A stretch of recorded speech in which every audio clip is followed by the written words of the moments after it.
Here we have verse 14 of the 6th chapter of the Gospel of John. Jesus has performed this electrifying miracle, taking just a minuscule bit of food and multiplying it such that a vast number of people could eat and be satisfied with leftovers, filling 12 small baskets. And of course, you can imagine the impact that it had on those who were witnessing this. And John gives us some feel for that effect, that perspective that is expressed here. Hoi, the nominative plural masculine article, hoi, un, therefore, the, and then anthropoi. And of course here we have anthropoi, which, as we've mentioned on other occasions, is a generic term for all the people, not just the men, but of course all the people, the women, the children, all of them together. Edontes, this is from edo, it's the participle, it's nominative masculine plural, and the aorist participle, so it refers to action taking place before the leading verb. So the men or the people, therefore, having seen, the relative pronoun, that which, epoiesen. This is from poiao, to make or to do. This is the third person singular, aorist, active indicative, so that which he did. And then in apposition to this, we have the word semeion. Semeion is the word for sign.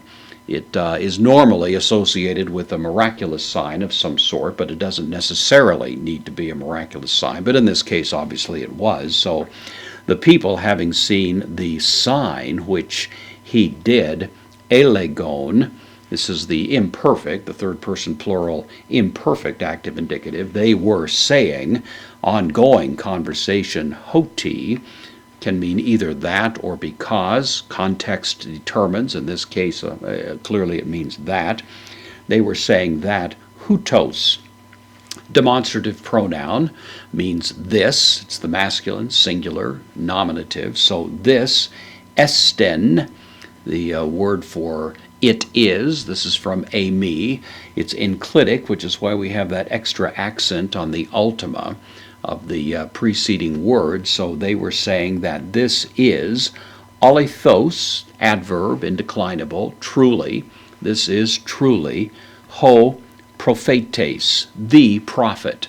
And then ho erkomenos. This is from erkomai, I come or I go. This, of course, is the nominative, singular, masculine participle, present participle.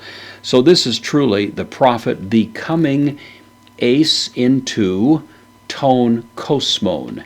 Eis takes the accusative. Here's the accusative article and the accusative word kosmon, which means world, as in cosmos. And so this is truly the prophet, the coming into the world one. Probably the prophet that they are referring to is the one that Moses had predicted back in Deuteronomy chapter 18, verse 18, in which he said that eventually, sometime in the future, God would send a prophet, a consummate prophet, a concluding, culminating prophet. It's been commonly understood from a New Testament point of view that that, of course, was one of many designations of Christ who was coming at some point in the future. And these people, now having seen this astonishing display of power, draw the rational conclusion that this, in fact, must be the one that Moses had predicted, and here he is now in their very midst.